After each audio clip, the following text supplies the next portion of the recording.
बात करेंगे भारत के उस जलवे की जो इस वक्त विदेश में देखा जा रहा है। बात उन तस्वीरों की जिस पर देश का हर नागरिक आज नाच कर रहा है। एक वीडियो वायरल हो रहा है जिसमें अमेरिकी राष्ट्रपति जो बाइडेन खुद चलकर प्रधानमंत्री नरेंद्र मोदी के पास पहुंचते हैं और उनका अभिवादन करते हैं। इस दौरान प्रधानमंत्री भी उनसे गर्मजोशी से मिलते हुए नजर आ रहे हैं। वीडियो में देख सकते हैं आप कि प्रधानमंत्री नरेंद्र मोदी जब कनाडा के प्रधानमंत्री ट्रूडो से बात कर रहे थे, इसी दौरान अमेरिकी राष्ट्रपति जो बाइडेन उनसे मिलने के लिए खुद चलकर वहां पहुंचे।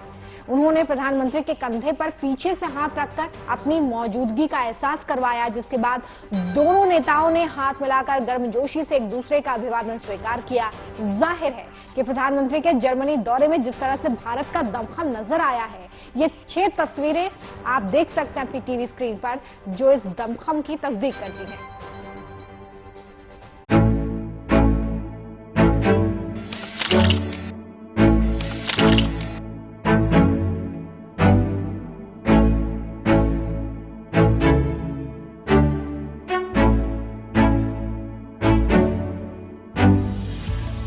अमेरिकी राष्ट्रपति बाइडेन और पीएम मोदी के मिलने का ये अंदाज साबित करता है कि दुनिया के शक्तिशाली मुल्कों में भारत की हैसियत पहले से कहीं ज्यादा मजबूत और प्रभावशाली है। जर्मनी में म्यूनिख से 100 किलोमीटर दूर श्लॉस एल्माओ पैलेस में G7 देशों और उनके सहयोगी मुल्कों के बीच व्यापार, सुरक्षा, पर्यावरण और विदेश संबंधों को लेकर जमकर चर्चा हुई, जिसमें गर्मजोशी के साथ भारत की मौजूदगी सभी ने महसूस की।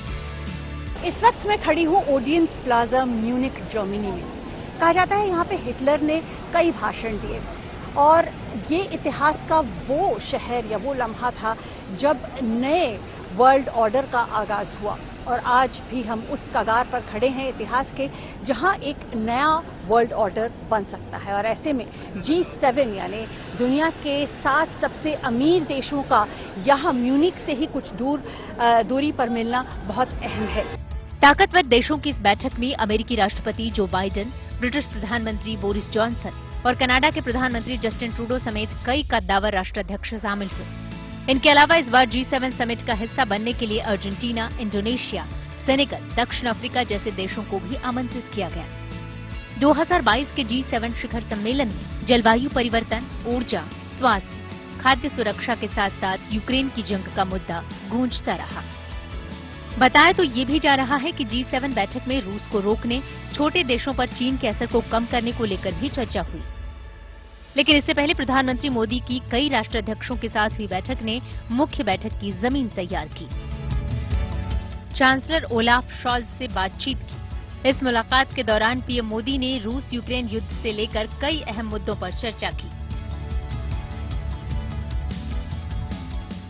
जर्मन चांसलर से मुलाकात के बाद शाम 4 बजे पीएम मोदी ने बेहतर भविष्य में निवेश, जलवायु, ऊर्जा और स्वास्थ्य विषय पर हुई चर्चा में भाग लिया। इसके बाद पीएम मोदी दक्षिण अफ्रीका के राष्ट्रपति सिरिल रामफोसा और इंडोनेशिया के राष्ट्रपति जोको विडोडो से भी भेंट करके कई अहम मसलों पर चर्चा की। बैठक किसी के भी साथ हो, हर बैठक में, हर चर्चा में भारत के प्रधानमंत्री की राय ली गई और उनके रजामंदी का पूरा ख्याल रखा गया। कोरोना महामारी के बाद जो नया वर्ल्ड ऑर्डर बन रहा है, उसमें भारत की धमक साफ महसूस की जा सकती है। सबसे पहला मुद्दा रशिया को चेक देना और चेकमेट करना है।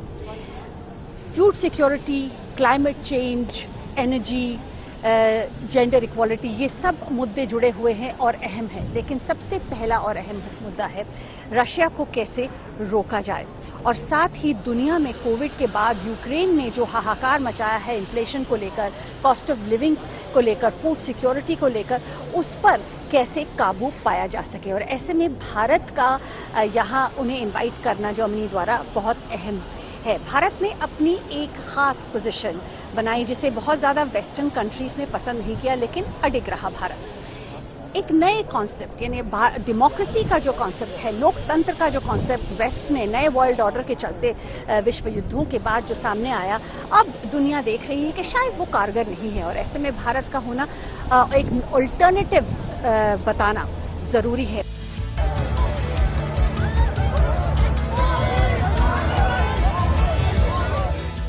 60 घंटों के इस दौरे में कई देशों से आपसी रिश्तों के अलावा यूक्रेन युद्ध के लिहाज से शीर्ष नेताओं के साथ पीएम की ये बैठकें खास अहमियत रखती हैं।